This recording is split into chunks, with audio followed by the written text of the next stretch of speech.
The Shark Deck.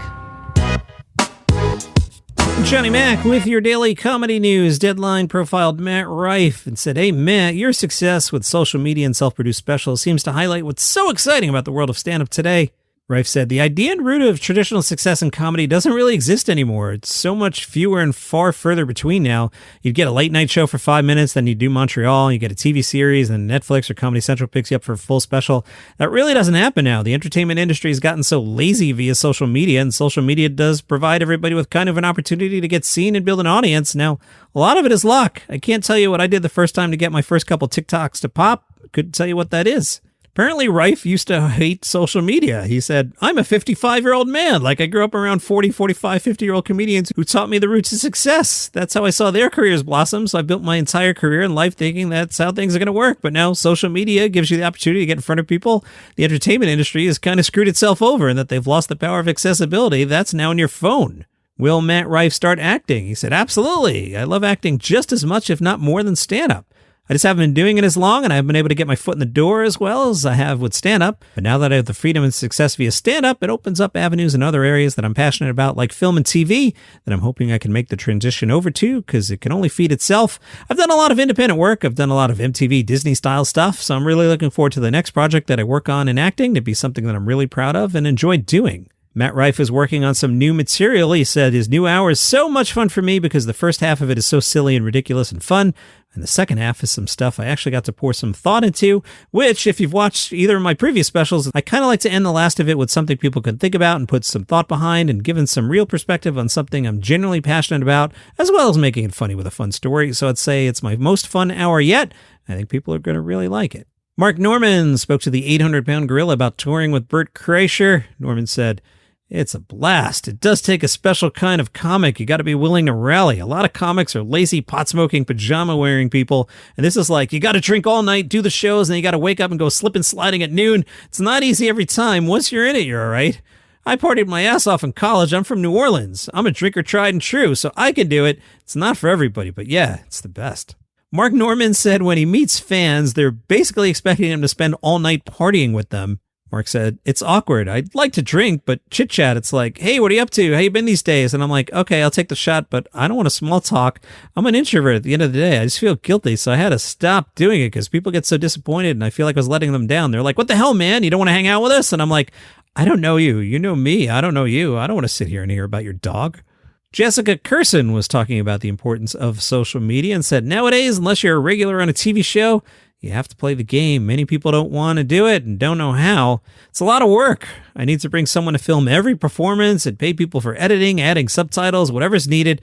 I have a team of people who do this, and they send me things for approval because I hate watching myself on video. I can't. So I let them choose what to edit, and then I upload it. It's so wonderful. People watch it and send it to their friends, and they also follow me and come to performances." Jessica Curson calls her current tour the Endless Tour. "I simply can't stop booking more performances in more places. This is the first time I've been having performances that are sold out, and it's also the first time I'm appearing in theaters. It's wild and exciting." She was asked if there was a time she thought it wasn't going to happen. She said, "Are you kidding? A million times. Even when you do things like The Tonight Show and think afterward everything's going to work out, it doesn't. Year after year, there were hundreds of times I wanted to quit. So many rejections, so many things they said I'd get, TV shows, deals, all of them fail. It happens to everybody. I'm now at a point where things are really happening, but it's taken me time." Jessica talked about the gap between male and female stand-ups in the U.S. She said, "When it comes to being a headliner on a stand-up marathon, as a woman, you earn less than a man. Now that my shows are in theaters and they're selling, I'm earning what a man does, but for years, if they slotted me in as the headliner in a stand-up club, I earn less than a male headliner."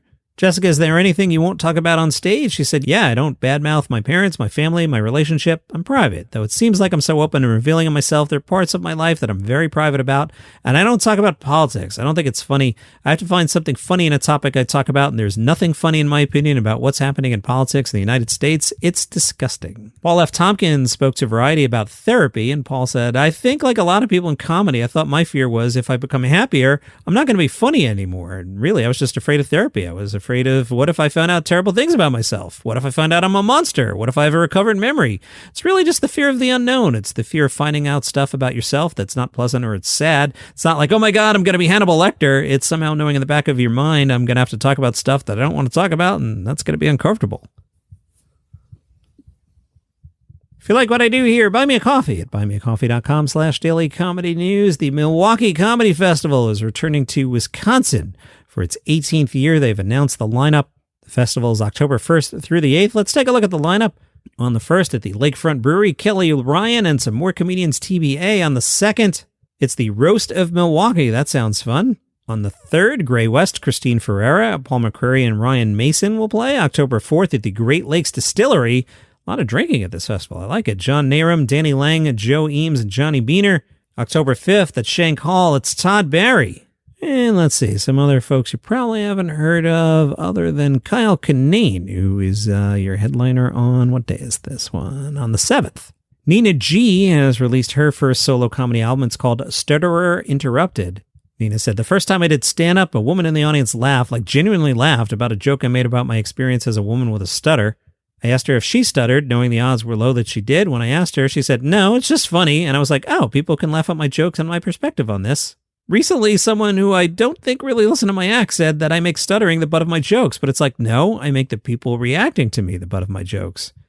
It's really hard with any art form when you put it out there and people can interpret it any way they want to. What I do have control over is what I say, so I'm pretty deliberate about my jokes. Nina has been part of the Comedians with Disabilities Act. That's a comedy troupe started by Michael O'Connell, made up entirely of comedians with apparent and non-apparent disabilities. Nina said, originally it was Michael, who used a wheelchair, and Steve Danner, who's a little person, and when I saw them, I knew it was a group I wanted to be involved in, and I told them they needed somebody with a non-apparent disability and a woman, so they welcomed me in. I believe it was their second show when I joined, and I quickly became an active member. I think it was George Carlin who said the best way to get through to somebody is humor, and the Comedians with Disabilities Act does that. Usually when you present as a person with a disability, people are afraid to ask stuff, but they're not afraid to ask comics. I've also seen people's attitudes change about themselves and other disabilities, and it's been really cool to see that. That's your comedy news for today. Follow the show for free on Apple Podcasts, Spotify, YouTube, wherever you get your shows. See you tomorrow.